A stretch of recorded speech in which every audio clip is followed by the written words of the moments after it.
966.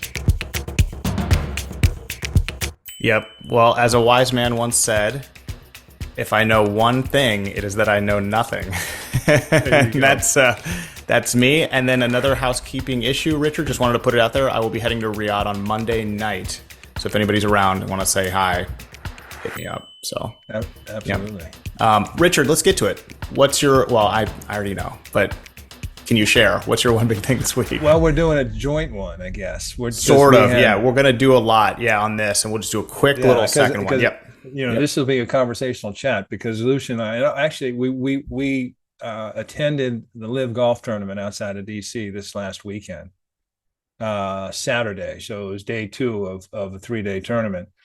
And shout out to our friend Umar in Jeddah, who got us the very nice tickets and access. And, we just wanted to share some of our thoughts. So, I mean, Lucien, you want to give it a go in terms of your first impressions? Because this was an important field trip for us. It was, it's a little bit of investigation and research because we talk about the LIV conceptually all the time. It was really fun to see it in person. Totally. And we had with us two-time former guest of the 966, Colonel David Desroches, who is just as fun in person as he is on the podcast, which is to say a lot of fun. Because he does, we don't have to, no censorship for any of us. So, I mean, even more fun. That's right. Well, so if I could just provide some, I guess, impressions of the event, it was really fun. Like I will say just really 2 things. One is that it's sort of like, so let's just say it's golf, but louder is their motto. It's actually golf, but louder. It's golf, but with techno, and it had more of a party vibe to it. Super fun.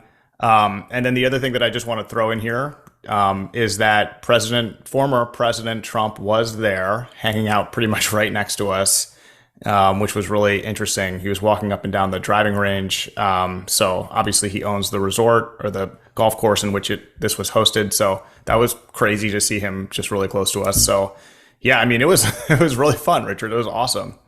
So let's start from the beginning. Let's talk about the execution of it. So we got the tickets. I'm going to arrange for the tickets. Communication was really good in terms of where to park, what to do, how to get there. The property's huge, so there was plenty of space. Everything was really well run. Plenty of space, plenty of room, clean. And this was important. Sophie, Lucien's wife, and 2 kids came. And I think you can speak to that. But so from a fan experience point of view, so we did 2 different things. I think it was good. When you got there, you went to the sort of the posted up at the driving range. Mm-hmm. I got there, I posted up elsewhere. And then I walked around on the back 9 a little bit because I just wanted to see the course. First of all, that's a unique opportunity for LIV Golf attendees. The PGA doesn't have spectators coming to the driving range. And LIV has actually set up stands in a whole viewing area so you can go there. That's actually, I would love to have done that if I could have done them both. So I think, and what was it like? Was it pretty cool to see these guys hit? Well, yes, Richard, because we were also in the Club 54, which was like the VIP area. And that was like really close to these guys hitting. So it was like 15 to 20 feet away. So, I mean, yeah, that was really cool. So I also should add, I first played golf in 2018 or something like that. I'm now really into it. I really like it now, but I've never been to a live golf event ever. So like, I can't compare this to a PGA event, but all I can say is that this was really, really like it had more of a fun, it seemed like there was a lot going on. Like, so my children are so young that they're kind of just like wandering around, but I think they probably would like LIV Golf more because there's guys flying out of airplanes and parachuting down. There's like live music and there's just so much going on. But yeah, to answer your question, the range was cool. And actually, Richard, if I may, I did leave, and I know you did as well, with a little bit of swag. I'm going to put it on right now for the rest of the segment. Do you have your RangeGoats hat? Did you get? I do. Hold on a second, everybody. I'm going to put this on. All right, there we go. For those of you, oh, the earphones fit. For those of you watching, you can see I'm wearing a LIV Golf baseball hat. Oh, then Richard's got his. Let's go. That's awesome. Yes. Okay. We are now chapeaued up for the rest of the segment. Anyway, yes, the range was sweet. It was really cool. And you were over at the other Club 54 area, which was right near the like sixth or seventh hole, right on the hole too. Oh no, really it was right cool. at 18. Right at Was 18. it was at 18? Okay, cool. Yeah, right at 18. And so then I walked around. I have been to a PGA tournament and completely different vibe. Completely different vibe. I had thought actually the music might be irritating. It's not. You just get accustomed to it. And apparently players like it too.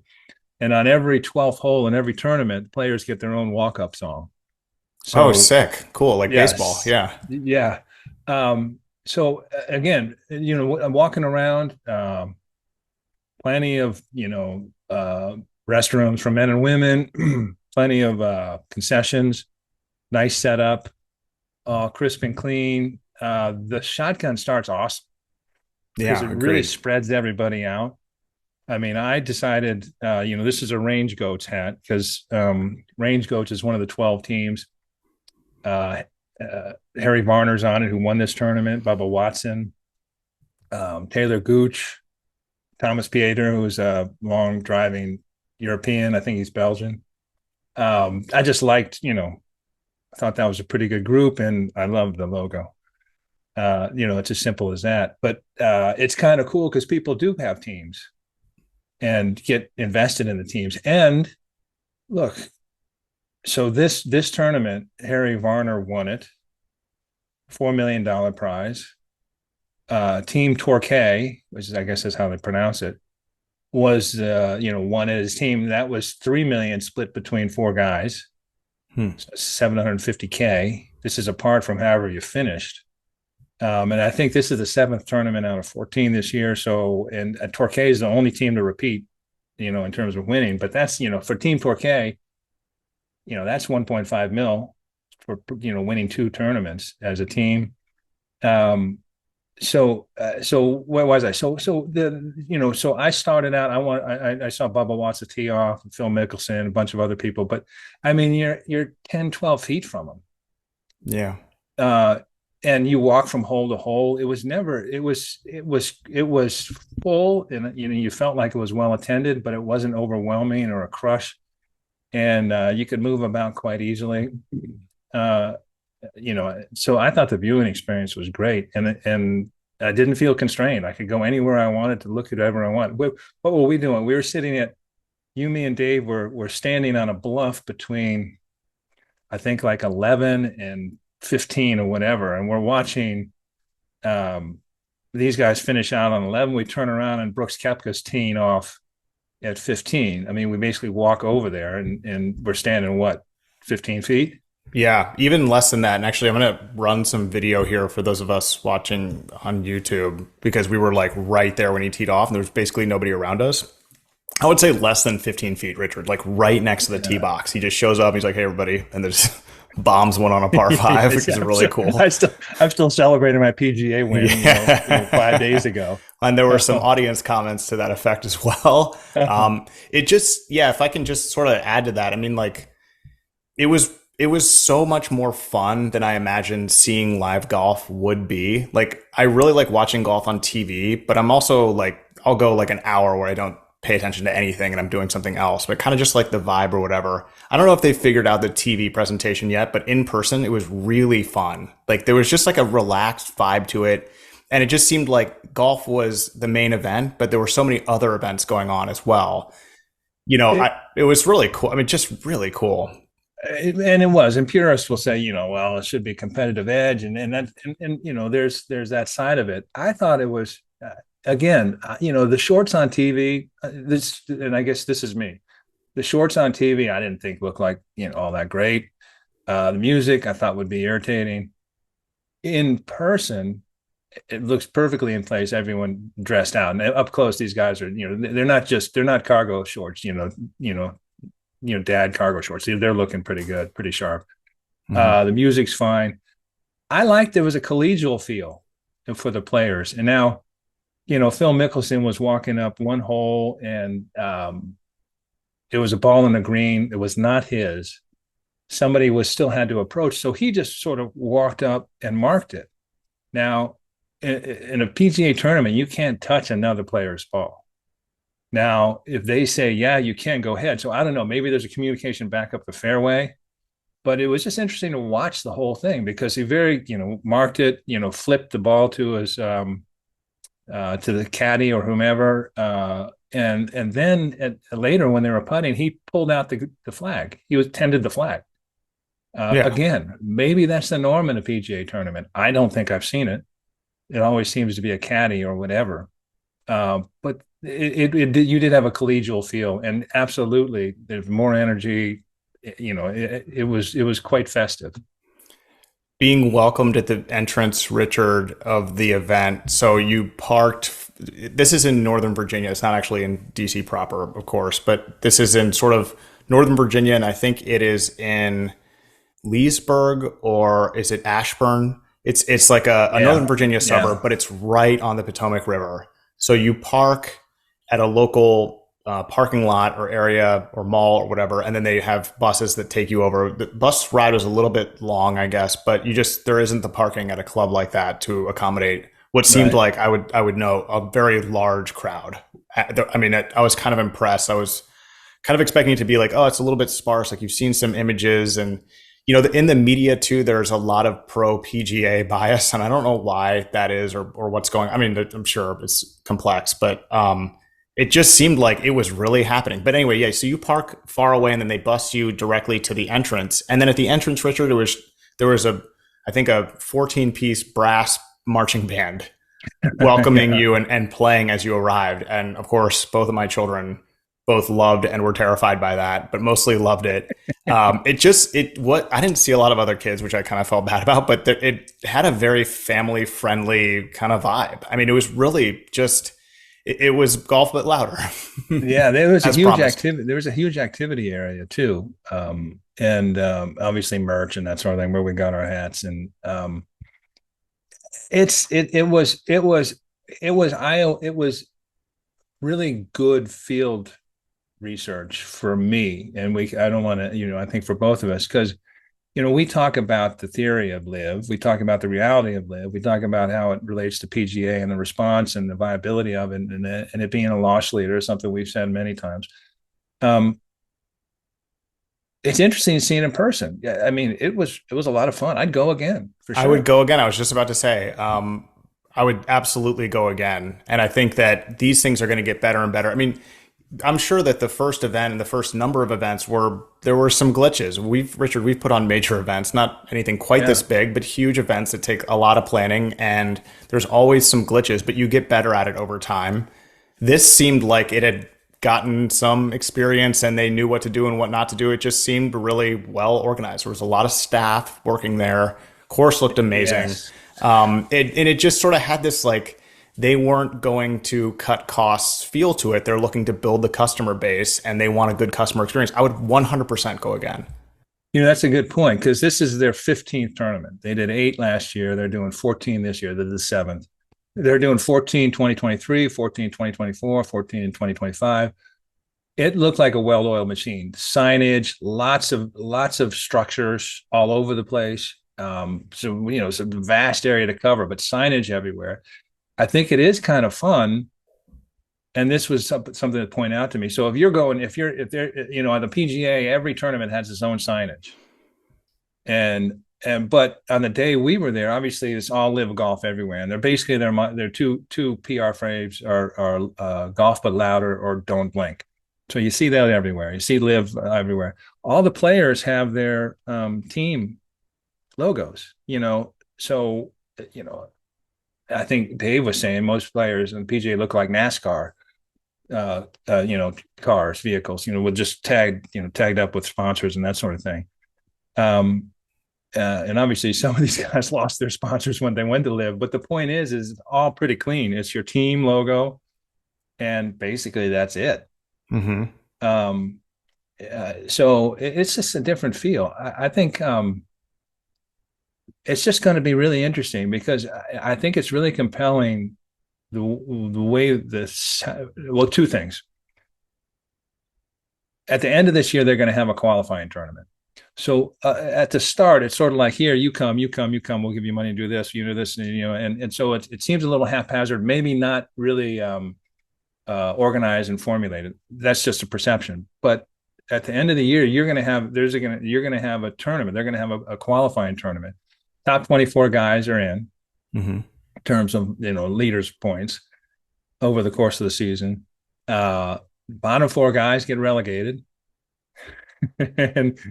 and that 25 to whatever 44, unless you're an exception, you have a spot, essentially an exception. Like if you were like Phil, Phil's not in the top 24. He's going to get in because he's got a 4-year agreement. There's others that have this.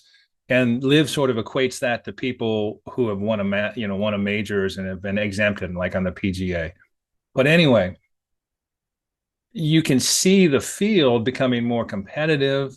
And when people have the chance to drop, be relegated, it's got an opportunity to bring in new people. So for the qualifying tournament, they'll invite like the top 36 guys from the Asian Tour, the top 20 guys from amateur tours, world amateur golf rankings. And so you're going to have more of that feel where it's a competitive environment. Now it's sort of like, hey, let's go have fun and play golf. Obviously there's a lot of money to be made. And obviously these guys are competitors, so they do compete, but it's going to be more formalized, I think. And absolutely, if you're thinking about this and that the PIF is committed to 24 and 25, it's a significant option. If you're a good golfer, it's a really significant option. And as we saw, the format is fun. The golf is fun. Yeah, and that's like this is obviously a massive startup, but those are startup costs to get the product to be viable for the public. And then eventually these players, like you just described, earn their spots in the league, and then the league keeps going. So it isn't just a place where you have these veteran guys with huge followings and fans, and then you just come and watch them basically play an exhibition match. This gets more and more interesting and more competitive as time goes on. And then you get this public buy-in because there's some new faces and these guys are up and comers. Like you mentioned Richard on Saturday, and I don't know if we ended up seeing if he was there, but the number one amateur went to the LIV Tour, and I just can't remember now. Yeah. But I mean, you'll see more and more of that where it's a real choice for amateurs and would-be PGA pros to go play at LIV and play a lot less frequently, especially if they can still get into the major tournaments, which it looks like they still sort of will. So it was just really cool experience. The course was really nice. I think they have 36 holes there, and they used a hybrid of the 18 best holes to sort of formulate the tournament, but a lot of it was right on the Potomac River, which is beautiful and really cool to see. So kudos to everybody putting it on. Thank you to you, Richard, and shukran to Amr in Jeddah for hooking us up, because that was really, really fun. My family really loved it. They're so young. The kids are so young that it's right. Hard to make sense of what's going on, but now my son Pierce is talking about going to the golf tournament pretty much every day. I'm like, well, it's going to be a little while until we go to another golf tournament, bud. And they did great, by the way. They had, that was nice to be in the VIP area, but they did great. And that was a hop in place at the VIP thing. That was a hop in place. Thank you for that. I take all the credit for their good behavior and none of the blame for their bad. But thank you also to my wife, Sophie, because she sort of read the room. And when Pierce and Coco started melting down, she was like, hey, I'm going to take them and you can hang with Richard and David. And that was great. That at that point, we got to kind of leave the VIP area and walk around all the different holes. And it just was really a fun event, fun afternoon. I would 100% go back, and I would also go to ones in other cities, especially if I would, if I happen to be there or anything like that. I looked to see if they were doing one in Boston this year. I think they did one in Boston last year, but as you know, my brother lives there, so it'd be kind of cool I was telling him about this. I was like, hey, like, you're a newcomer to golf as well. This is a fun sort of experience. There's a little bit more of like a carnival fair atmosphere, but very organized and really cool. So just congrats to them. And yeah, I mean, I had a great time. I had a blast. Well, Sophie wins the MVP for sure.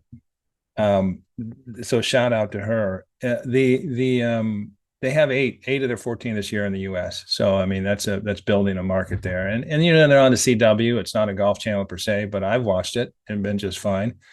Um, you know the same things apply in a lot of ways. I mean this is our personal experience. We liked it. I think increasingly people will come and like it. It is interesting the coverage. ESPN almost does nothing. So I, you know, on the ESPN site, they barely cover it. Washington Post, obviously, which has an antagonistic relationship in general with Saudi Arabia because of Jamal Khashoggi, you know, covered it. They had a couple articles actually by a journalist who was out there in a couple of days, both of them pretty positive about it and enjoying the experience. But the same things apply. If you're a player, you know, the players, you know, I'm sure they lament not being able to earn player points on the PGA, you know, which of course gives them an opportunity, you know, to either Ryder Cup, FedEx, majors, that sort of thing. But it's fun to see this in person. It was a well-run operation, and it was a really enjoyable day. Yeah, and you should see that change soon. I mean, with Brooks winning the PGA Championship, his fifth major, and then 5 days later playing in a LIV Golf event, it makes it more and more relevant. I mean, it makes it more and more that the mainstream media, a term that I absolutely hate, but sort of the main blue chip media outlets can't ignore it. And the more that this goes on, the more that will be the case, or other media outlets and startup media sites will fill in the gap because people will want to know what's going on. And that's the purpose of the business of journalism, is to sell stories and interest. And so if the interest is there you go. You'd think so. And this was won by Harry Varner, an African-American golfer. I mean, you know, he hadn't won on the PGA. He won this, a big deal. He won in Saudi last year. Remember that 90-foot putt? 90-foot putt. At Royal Green. So cool. You know, crowd was into it, fired up. Yeah, it's an interesting story, but obviously, you know, we'll see how it rolls. But it surely was fun to see. So where are we going next with the LIV event? What are the upcoming locations? I don't have it in front of me. Oh, I don't have it in front of me either. So this is 7. They've got 7 more to go. So yeah, and you know, it's a mix between international and which is kind of interesting too. If you're, you know, if you're an American, if you're on the PGA, it's all American venues. You know, if you're on LIV, you're going to have some international travel and get to see places maybe you haven't seen before, especially if you're a young golfer.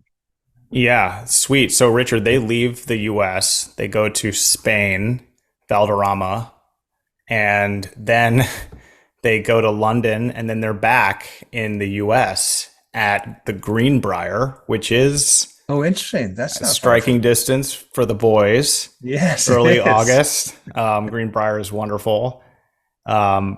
Really cool. The last time I was in the Greenbrier, Richard, I think I've told you this story, a really short story, and I'm sorry, everybody, but I have to tell you. No, I want to hear. There is this TV show on the Discovery Channel, I think, called Doomsday Preppers. And they sent Sophie and I out there before we had children to stay in the Greenbrier, which is where Congress used to plan to go in the event of a nuclear strike. Yes. So they were trying to generate publicity for their new show, Doomsday Preppers, which is all about people that spend their whole life prepping for doomsday. So you talk about, with all due respect, some of the more colorful characters that you can get in the world, these guys and men and women and families that are truly afraid of the world ending. So they bring them to this luxury resort and sort of just to generate, I guess, some social media publicity for TV show. But it was really cool. You get to tour the bunker. Like, it goes way underground where Congress would actually set up, and most men and women of Congress would go and live if Washington, D.C. were to be nuked. Right. So anyway, that's where the next U.S. LIV event will be. The Greenbrier. It actually kind of looks like Congress too, which is cool. And then Trump, Bedminster, Chicago, Miami, and then it finishes up in Jeddah. So really, really cool. Very cool. I'll be interested in Greenbrier because, you know, it's not a big place, and the course is actually kind of tight. Mm-hmm. You know, and this operation this last weekend again had 36 holes, huge property to spread out on. It'll be interesting how they set up for that. Yeah, White Sulphur Springs, West Virginia. Really So cool. how do you get invited to do? Were you on a mailing list or yeah? To the Doomsday Prepper thing. Yeah, that's yeah. So they went by social media like influencer. This was like 2013 or whatever, and so all yeah, it right. was all Sophie was Sophie. Yeah. definitely all that. Yeah, exactly. So, and I Yeah, remember when she asked me, I was like, yes, I absolutely want to do this. And it was 100%. really cool. Yeah. And actually, we kind of got into the show until we fell out of love with the show because it was really kind of sad. Obviously, the world hasn't ended, so you just kind of think about people living in perpetuity, you know, in a bunker or saving up stuff. So anyway, wow, we really took a little bit of a turn there. Well, I'm delighted you guys dodged that particular bullet. Yes, me too. Me too. But congrats to Liv for and the people working with Liv and the executive team that are putting this together and making it such a fun event to attend. I mean, I'm 100% interested in going again, Richard. So just really cool for them. It was, yeah, congrats. It was an extremely well run operation, fully staffed, no expense spared. It appeared to make it a nice spectator experience, and it was exactly that.